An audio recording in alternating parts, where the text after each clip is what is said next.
Donc on va parler effectivement de la prise en charge, enfin comment faire face à une famille agressive. Alors pour les latinistes, on se souviendra que agressive, agressif, ça vient de agressus, qui est le participe passé de aggredi et qui veut dire attaquer.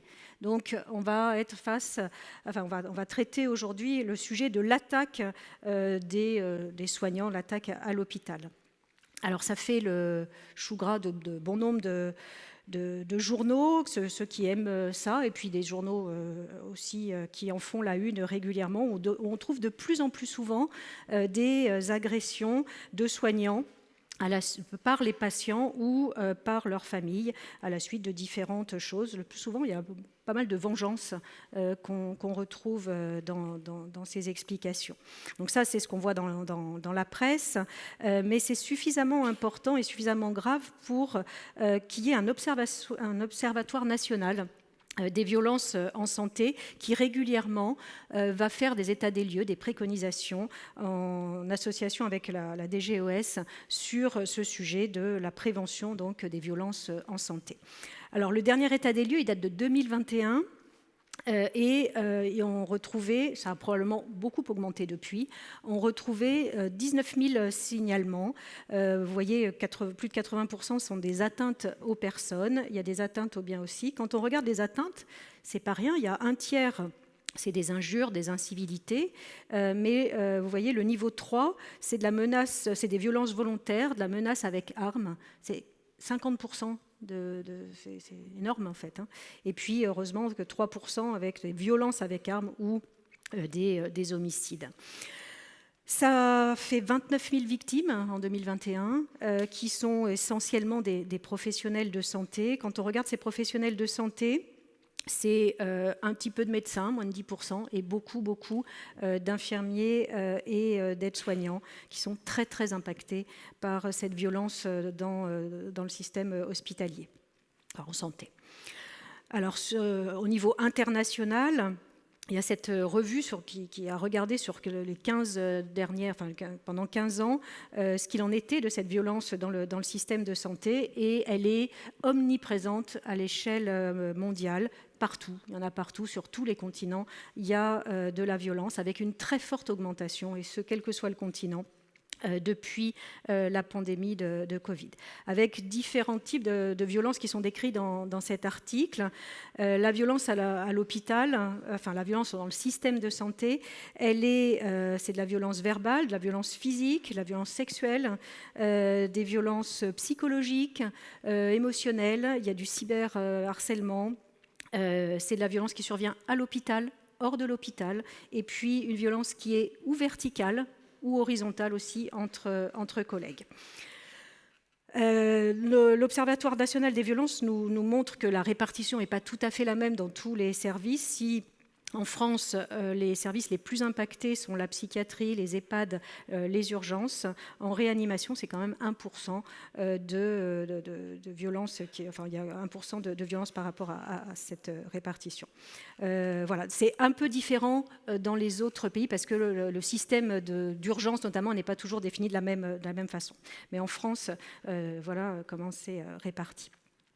Alors pourquoi la réanimation est un lieu où il va y avoir du conflit parce que d'abord c'est un lieu hostile, les collègues l'ont montré, c'est un lieu qui est difficile, où des patients vont arriver avec leurs antécédents, avec leur histoire, avec leurs expériences, avec des conflits quelquefois déjà non résolus.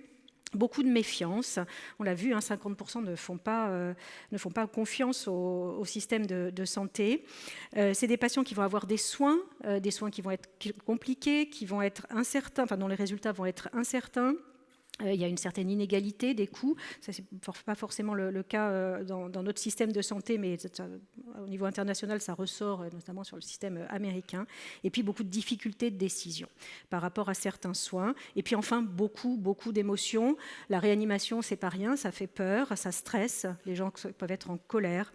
Il y a pas mal de vengeance, des idées de vengeance qui peuvent apparaître parce que ça ne s'est pas passé comme on voulait. Et puis, il y a tout un débat sur les conflits en fin de vie qui peut ressurgir à ce moment-là. Donc c'est assez bien, enfin, il y a très peu de littérature, mais il y a quelques papiers dont cette méta-analyse donc sur la violence, particulièrement dans les unités de soins critiques. Là, c'est une revue, 75 études, vous voyez, c'est quasiment 140 000 personnels dans 32 pays, et les chiffres sont impressionnants. La fréquence, globalement, un soignant sur deux va être confronté à de la violence, essentiellement verbale, mais on voit aussi physique. C'est énorme. Les auteurs, c'est ou les patients, ou dans un tiers des cas, les visiteurs, les proches, la famille. Le personnel de réanimation, de soins critiques est plus impacté par ce risque que les autres personnels de santé, alors tout confondu, avec un odds ratio de 2,3. Les conséquences sur le personnel soignant sont multiples, des conséquences physiques bien sûr, des blessures qui conduisent à l'invalidité, à l'arrêt de travail, avec une diminution de leur qualité de vie et une augmentation de leur comorbidité. Des conséquences psychologiques, la peur, de l'anxiété, du syndrome de stress post-traumatique, de la dépression, et puis forcément un impact sur les soins avec des soignants qui ne veulent plus s'engager et qui vont avec une augmentation franche du syndrome d'épuisement professionnel. Et on peut arriver à ce cercle vicieux de la violence où donc cette violence élevée au travail va conduire à un impact forcément négatif sur la sécurité des patients et la performance des soignants qui, lui, va conduire à une insatisfaction à l'égard des soins des patients et de leurs proches, qui va conduire à un comportement agressif et qui a là encore un impact négatif sur les travailleurs de la santé qui s'épuisent et qui quittent les services de réanimation parce que c'est trop dur. Et puis dans les cas extrêmes qui peuvent conduire au suicide chez les soignants, on le sait, et puis même à des homicides. Il y en a quand même pas mal de décrits. En Italie, sur 30 ans, ils ont eu 21 meurtres, enfin homicide, de médecins seulement, il n'y avait pas le personnel non soignant. À chaque fois, c'était la vengeance et la mauvaise communication qui étaient derrière. Alors, comment on fait face à tout ça et comment on fait face à des personnes différentes, des personnes qui qui vont pas s'exprimer de la même façon. On a celui qui va, ou celle qui va trépigner, dont on ne sait pas quand est-ce qu'elle va exploser, mais on sait que ça va le faire à un moment. Il y a celle ou celui qui va rester dans son fauteuil et qui va être d'une violence psychologique extrême, toujours très calme, très poli, mais qui balance. Et puis il y a celui plus frontal qui va y aller avec les poings. Comment on doit se comporter, nous, face à tout ça? Est-ce qu'on a une attitude en miroir, face à face? Ouais, t'es fort, moi aussi. Est-ce qu'on essaie de se réunir? Ou est-ce que, comme on le voit dans les cours de récréation, c'est la même chose, il y en a qui vont fuir plutôt. Voilà. Et comment fait-on face à ça? Alors, la littérature ne répond pas forcément à toutes ces questions-là, c'est assez compliqué. Comme toujours, en médecine, il faut essayer de prévenir. La prévention, c'est déjà de connaître, de savoir de quoi on parle pour pouvoir la reconnaître, ne pas négliger, ne pas sous-estimer. C'est grave, en fait. Et puis, toujours, Marc l'a montré beaucoup, améliorer la communication. On n'est pas très bon en communication, on n'apprend pas. Ça, on n'apprenait pas ça. Il faut vraiment qu'on arrive à changer ce mode d'apprentissage de la communication en santé. Alors, je vous ai sorti ici une petite étude que je trouve marrante. C'est pas du tout de la réanimation, c'est de la consultation d'ophtalmo. C'est une étude française et ils étaient donc confrontés, c'est une équipe qui était confrontée à un taux d'actes de violence important. Vous voyez, c'est quand même presque 30 pour 1000 admissions. Et donc, ils ont identifié comme cause de violence, de comportement violent, le temps d'attente, l'anxiété, l'ennui des patients à attendre indéfiniment dans la salle d'attente, avec du manque d'informations et surtout la méconnaissance sur les catégories de triage. Donc, ils ont évalué ça et mis en place ils ont essayé de s'améliorer en mettant en place plusieurs petites choses. La première période, ils ont fait un algorithme de triage informatisé et régulièrement, et les patients étaient appelés par leur nom un par un dans la salle d'attente et ça a fait considérablement, comme vous le voyez, diminuer la violence. Et puis ensuite, il y a eu un volet plus éducatif et environnemental où ils ont mis des écrans, expliqué ce qu'était le triage, comment on faisait, pourquoi dans quel cas les patients seraient pris en urgence. Voilà. Donc ils ont essayé de beaucoup communiquer et ça a considérablement amélioré l'incidence des événements violents. Ensuite, ils ont rajouté un médiateur. Et puis, dernière phase, ils ont mis des caméras. Alors, vous voyez qu'il y a, au moment du médiateur, un impact important. En fait, ils analysent ça comme ça, que c'est par la présence du médiateur, il y a eu une surdéclaration des événements. Voilà, c'est comme ça qu'il l'explique. La prévention, Marc l'a beaucoup montré, c'est communiquer et avoir de l'empathie. C'est essentiel dans notre métier. Petite étude de réanimation où les auteurs ont envoyé un questionnaire de satisfaction familiale qui était assez précis, assez sophistiqué, effectivement, 24 points, et qui était distribué à toutes les familles présentes qui avaient des proches en réanimation. Et ce qui est intéressant de voir, c'est que 51% des répondants avaient vu un de leurs proches décédés, leurs proches décédés. Donc ce n'est pas que des familles qui étaient contentes. Voilà, il y avait quand même une famille sur deux dont le proche était décédé. Et finalement, ce qu'il apparaissait, c'est que c'était les familles des patients décédés qui étaient les plus satisfaites par rapport aux patients non décédés. Pourquoi ? Parce que en fait, dans ces situations-là, dans les situations où c'est grave, où les patients vont décéder, on a plus d'empathie naturellement, on va plus communiquer que le patient lambda qui va bien, où on fait finalement moins attention. Et quand on voit le haut les premiers là, donc, qui sont en faveur du ressenti, ce qui sont les plus adaptés pour le ressenti de ces familles, c'est que de la communication et de l'empathie, et c'est juste d'être allé voir les familles et les avoir accompagnées. Quand on ne peut pas, en plus de la prévention, il va falloir gérer le conflit. La gestion du conflit, déjà, il faut comprendre comment un conflit arrive. Et donc, un conflit, au départ, il part de divergences, que vous avez tout en bas, et puis on va escalader vers les désaccords, la tension, l'opposition, le blocage, et puis on arrive au conflit.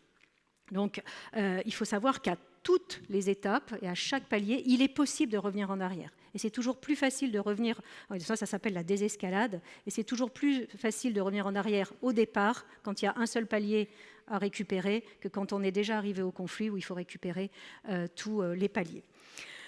Donc là, la littérature, il y a un petit peu de littérature, j'étais hyper surprise. Parce que dans certains papiers, ils essaient de gérer l'escalade, en fait. Donc, ce que je vous ai dit, il y a deux façons de voir les choses. Est-ce qu'on gère l'escalade ou est-ce qu'on gère la désescalade ? Là, il y a quelques propositions, le papier, où ils disent qu'il faut former le personnel à des interventions physiques et non physiques. Il faut maîtriser les techniques de gestion de l'hémorragie.